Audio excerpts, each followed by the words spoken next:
आप राजनीतिक श्रेय लेने की कोशिश क्यों कर रहे हैं राम मंदिर का?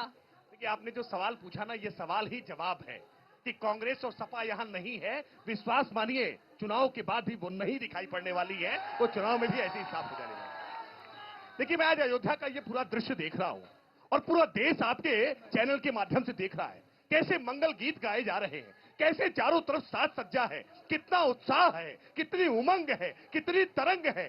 ये वही अयोध्या है जो त्रेता युग में, जैसा गोस्वामी तुलसीदास जी ने लिखा है, रामचरितमानस में लिखा है कि पुष्पक विमान से जब प्रभु राम माता सीता को लेकर के लंका विजय के बाद लौट रहे थे तो अयोध्या वासी कैसे हर्षित थे, कैसे मुदित थे। अपने घर पर तोरण द्वार लगाए थे, घर का रंग रोगन किया था, मीठे पकवान बनाए थे, मंगल गीत गाए थे, वाद्य यंत्र बजाए थे और घर में घी के दीपक जलाए थे। ये 22 तारीख को पूरा हिंदुस्तान अपने घर के घी के दीपक जलाने का काम करेगा, क्योंकि मेरे घर में प्रभु राम आए हैं, प्रभु राम आ रहे हैं। यहाँ का माहौल तो त्रिपाठी जी ऐसा लग रहा है, राकेश जी ऐसा लग रहा है कि 2024 में राम मंदिर के निर्माण के साथ साथ आपका भी काम हो जाएगा। देखिए, मैं ये मानता हूँ जो उद्देश्य आपका 400 पार है ना, यहाँ का माहौल तो यही बता रहा है।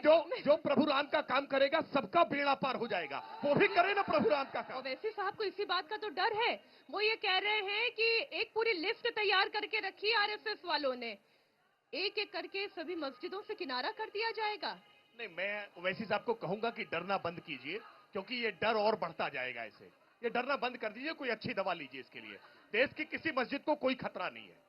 जो देश में मस्जिदें, 3 लाख से ज्यादा मस्जिदें भारत में हैं, जितनी पाकिस्तान में नहीं है, जितनी बांग्लादेश में नहीं है, उससे ज्यादा मस्जिदें भारत में हैं। मस्जिदों को लेकर के कोई सवाल नहीं है, लेकिन जहां हिंदू धर्मस्थलों को तोड़ करके बनाया गया है तो हिंदू आस्थाओं का सम्मान तो करना ही पड़ेगा ना। और जो ये सवाल उठाया करते थे ना कि बीजेपी भगवान राम को लाई है, आज बड़ा अच्छा दृश्य आपकी इस डिबेट में है। आपके बीच में बैठे हुए लोग भगवान कृष्ण को लेकर आए हैं। यही भारत का भाव है, हम राम को लेकर आएंगे, हम कृष्ण को लेकर आएंगे, हम भगवान विष्णु को लेकर आएंगे, हम भगवान शंकर को लेकर आएंगे। ये हमारे आराध्य हैं, हमारे इष्ट हैं। हम उनके साथ कैसा भाव रखते हैं, ये जो भारतीय भाव को जानते हैं, जो हिंदू भाव को जानते हैं, वो पहचानते हैं। जो आसुरी शक्तियां हैं, जो नकारात्मक शक्तियां हैं, वो इस भाव को पहचानती नहीं। रामायण के चौपाई कहना चाहूंगा, जे सकाम नर सुनहि जे गावही, सुख संपत्ति नाना विधि भावही। जो विरोधी है वो समझ ले, कामना से भी हम राम जी को भजते हैं तो भी सब कुछ मिलता है। तो अभी भी वक्त है, समझ जाओ। अब एक बात बताएं, ये जो कामना की बात हो रही है राकेश त्रिपाठी जी, आपने सुन लिया, ये तो आपकी लग रहा है बम बम बोले होने वाली है। देखिए, प्रभु राम का चरित्र तो ऐसा है ही।